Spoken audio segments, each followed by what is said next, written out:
നമസ്കാരം. വേദാംഗ ജ്യോതിഷത്തിലെ അമൂല്യമായ അറിവുകളും മറ്റ് ആധ്യാത്മിക ജ്ഞാന ഉപദേശങ്ങളും പകർന്നു തരുന്ന പ്രശാന്തം ആസ്ട്രോ ചാനലിലേക്ക് ഏവർക്കും സ്വാഗതം. ഈ ചാനൽ ഇതുവരെയും സബ്സ്ക്രൈബ് ചെയ്യാത്തവർ ഇപ്പോൾ തന്നെ സബ്സ്ക്രൈബ് ചെയ്യുക. നോട്ടിഫിക്കേഷൻ ലഭിക്കുന്നതിനായി ബെൽ ബട്ടൺ അമർത്തുമല്ലോ. ഒപ്പം ചാനൽ ലൈക്ക് ചെയ്യുക, ഷെയർ ചെയ്യുക, കമൻറ്റ് ചെയ്യുക. കൊല്ലവർഷം 1200 ആണ്ടിലെ മീനസംക്രമം ഉത്രം നക്ഷത്രത്തിലാണ്. മീനം 1-ാം തീയതിയിലെ ഗ്രഹനില അനുസരിച്ച് എടവം രാശിയിൽ സർവേശ്വരകാരകനായ വ്യാഴവും, മിഥുനത്തിൽ കുജനും, കന്നിയിൽ ചന്ദ്രനും കേതുവും, കുംഭം രാശിയിൽ ശനിയും, മീനത്തിൽ ആദിത്യനും ബുധനും ശുക്രനും രാഹുവും ഗുളികനും സ്ഥിതി ചെയ്യുന്നു. ഉത്രാടം നക്ഷത്രത്തിൽ ജനിച്ചവർക്ക് മീനമാസം പൊതുവെ ഗുണദോഷ സമ്മിശ്രമായിരിക്കും. പ്രവർത്തന രംഗത്ത് ശോഭിക്കുവാൻ ഇവർക്ക് സാധിക്കുന്നതാണ്. ക്രിയാത്മകമായ പ്രവർത്തനങ്ങളിലൂടെ സമൂഹ മനസ്സിൻ്റെ അംഗീകാരങ്ങൾ നേടിയെടുക്കുവാൻ ഇവർക്ക് സാധിക്കുന്നതുമാണ്. ജോലിസ്ഥലത്ത് സഹപ്രവർത്തകരിൽ നിന്നും സഹായ സഹകരണങ്ങൾ ലഭിക്കുന്നതാണ്. ഇവർക്ക് വരുമാന വർധനവ് ഉണ്ടാകുമെങ്കിലും ചിലവുകളും അതിനനുസരിച്ച് വർദ്ധിച്ചു വരുന്നതാണ്. അതിനാൽ സാമ്പത്തിക കാര്യങ്ങൾ കൈകാര്യം ചെയ്യുമ്പോൾ ജാഗ്രത പാലിക്കേണ്ടതാണ്. ഈ നക്ഷത്രക്കാരുടെ കുടുംബങ്ങളിൽ മംഗളകർമ്മങ്ങൾ നടന്നു കാണുവാനുള്ള സാധ്യതകൾ കാണുന്നുണ്ട്. ഇവർക്ക് പൂർവിക സ്വത്തുവകകൾ കൈവശം വന്നു ചേരുവാനുള്ള യോഗവും കാണുന്നുണ്ട്. അതിനാൽ അത്തരം സ്വത്തുവകകൾ ഭാഗം വെച്ച് കിട്ടാനുള്ളവർക്ക് അതിനായി മുന്നിട്ടിറങ്ങി പരിശ്രമിക്കാവുന്നതുമാണ്.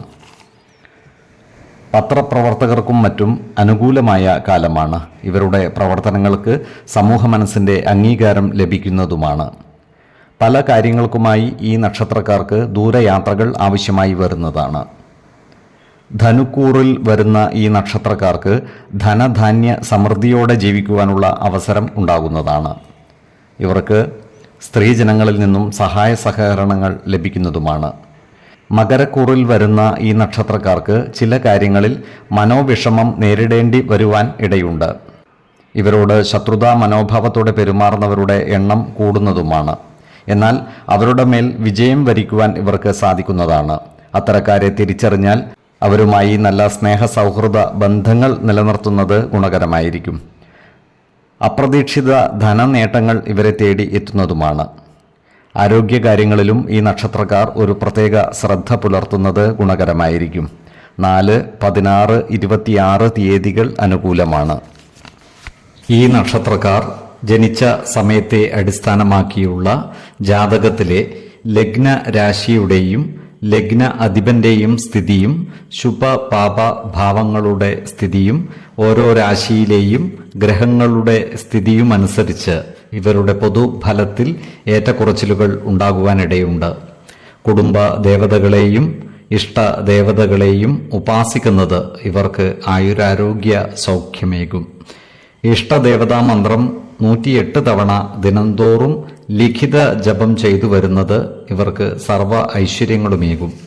നല്ല വ്യക്തി സാധനകളോടെയും ഉപാസനകളോടെയും മുന്നേറിയാൽ സർവേശ്വരാനുഗ്രഹത്താൽ ഇവരുടെ സർവകാര്യങ്ങളും മംഗളകരമാകും.